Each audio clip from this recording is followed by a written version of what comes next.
Mr. Chair, and thank you to all of you for being here to testify in front of us today.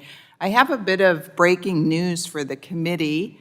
I've been informed that the energy efficiency advocates and appliance industry groups have reached an agreement that, if implemented by Department of Energy, should preserve a full line of gas appliances with the features consumers enjoy and inspect. So I want to thank the members of this committee that voted for my Save Our Gas Stoves Act. I hope that the Department of Energy has taken notice of my bill, the Save Our Gas Stoves Act, and the strong bipartisan vote it received on the House floor. I'm proud that we worked across the aisle to pass the bill out of the House. My hope is that this agreement will show that the Biden administration has no intention of banning gas stoves. This would be a win for common sense and the American people. EPCA, the Energy Policy and Conservation Act, is broken, and environmental activists are exploiting the fact through sue and settle backroom deals, and I do think that this must end. That's why I'm glad to sponsor and once again introduce a new bill to protect consumer choice on all appliances and plumbing products. I don't know about you, but I hate when the federal government restricts the water pressure in my shower head and messes with the effectiveness of my dishwasher. Unless we pass comprehensive reforms, we'll be right back here dealing with the same broken process. The reforms in my bill are long overdue. This bill will address future attempts by the Biden administration or any administration to impose regulatory overreach and reduce consumer choices. Most importantly, this bill will finally establish a minimum standard for energy savings for any future rulemaking. We are putting real energy-saving dollars back into the energy efficiency standards. The bill is common sense. Energy efficiency is a good thing, but only if it helps the consumer save money and the product still works.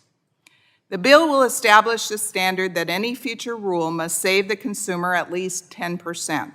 More importantly, it will establish a low-income household index where the savings for low-income households must be significant. Finally, the bill will only allow future rules that are technologically feasible and economically justified. Mr. Mesner, I believe AHAM was part of the agreement I spoke about. Given your experience with the gas stoves rule, why is it important we reform EPCA, the Energy Policy and Conservation Act, with common sense approaches? Thank you, Congresswoman, and thank you for your leadership with the Save Our Gas Stoves Act. EPCA, I think the process that we've kind of been going through and seeing some of the proposed rules that have come out by the Department of Energy just has exposed some of the need to reform EPCA.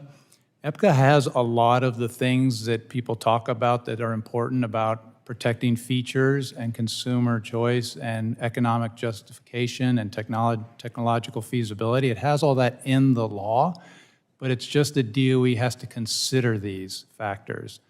So over the years, over the last 30 years, it's become apparent if DOE is going to be proposing some rules that are out of step with some of these considerations, that those considerations should be, there should be more requirements that they need to address these things instead of just consider them and then move forward with potentially standards that doesn't protect the features that people want. If they don't have products that people want to buy, then we've kind of all failed.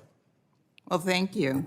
Mr. Lieberman, can you comment on the importance of establishing a firm, measurable standard for energy savings?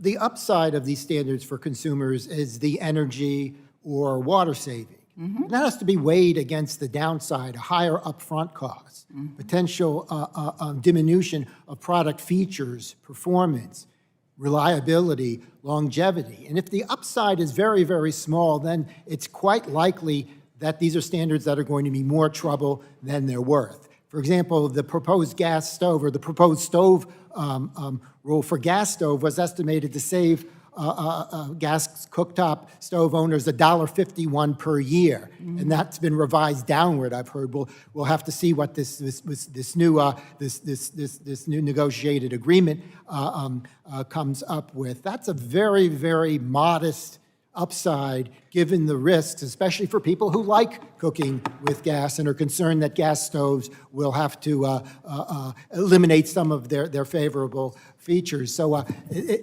benefiting consumers ought to be pretty obvious, and having a minimum savings is part of that. Well, thank you, and I yield back. Chairman yields back. We're going to go vote. So